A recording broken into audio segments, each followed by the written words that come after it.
Hello everyone, this is Kian from Reaper Rocker. On today's episode, magba-band feature tayo at kikilalanin natin ang metal band na Valiente. At isa silang metal band from Cavite, kaya kilalanin natin sila at alamin natin ang kanilang musika. So if you're excited to watch this video, don't forget to subscribe to my channel and follow my social media accounts. Let's go! Valiente is a metal band from Cavite. The band composed of Nasser on vocals, Jeff on guitars, AJ on bass, Marcus on drums. The band is prominent in the Cavite metal scene. They made covers from Lamb of God, Die Artist Murder, and Fit for an Autopsy. They had shared stage with the big names in the metal underground scene such as Arcadia, Sagrado, Doble Karma, Pahina, As I Am, and Deluga. So, na-discover ko ang bandang Valiente last year sa South Azon. At nung that time, nagko-cover din sila ng mga kanta ng Lamb of God. Talagang nabighani ako sa kanilang musika. At solid ang kanilang performance. So, later din, nakilala ko rin sila ng personal sa event namin sa Musika Patiran sa No Exit. At dito, mas lubos ko nakilala sila Boss Nasser. So, shoutout pala Boss Nasser. Shoutout pala AJ at sa mga bumubuo ng Valiente. So, napaka-solid yan mag-perform yan. So, I want to share this live video performance ng kanilang set. So, I hope you like it.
Buenas noches, vosotros. Magandang gabi.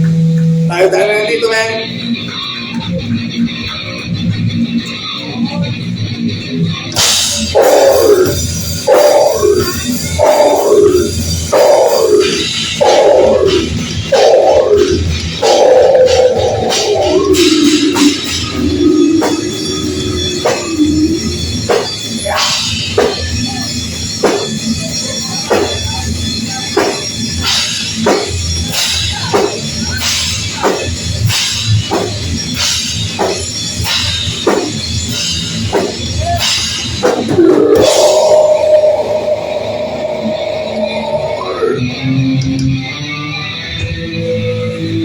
And that was Valiente's live performance. So, overall, ang masasabi ko, no, napaka-solid ng bandang to. At ang masasabi ko lalo, yung vocal style ni Nasir ay napaka-solido, napakabigat.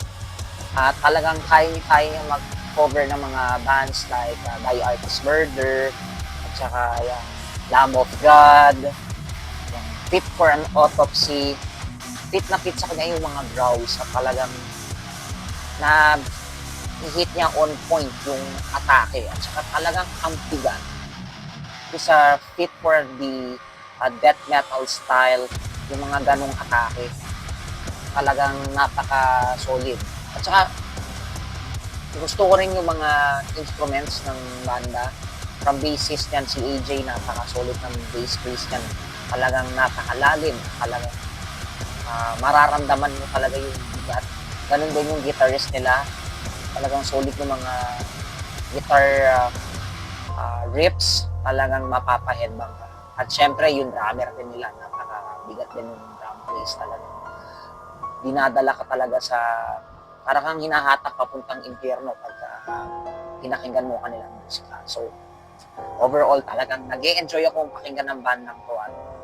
I want to invite you rin, no, na suportahan natin ang banda Valiente. At ang kanilang social media accounts ay available sa links in the description.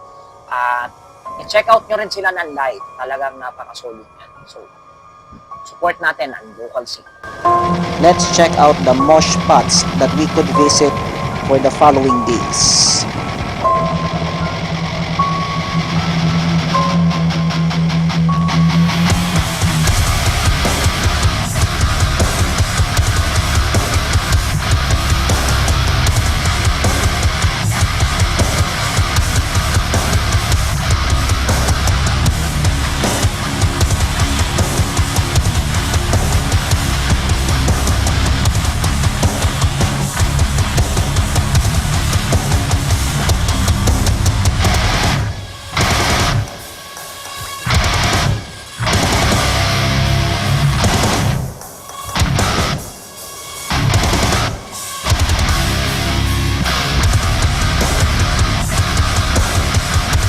Alright, so that was all for the video for today, and let me know in the comment sections anong masasabi nyo sa bandang Valiente. Feel free to comment down below, and if you like this video, don't forget to send a thumbs and consider subscribing. Magkita-kita tayo sa susunod na episode. This is Ian signing on. Rock on, Philippines!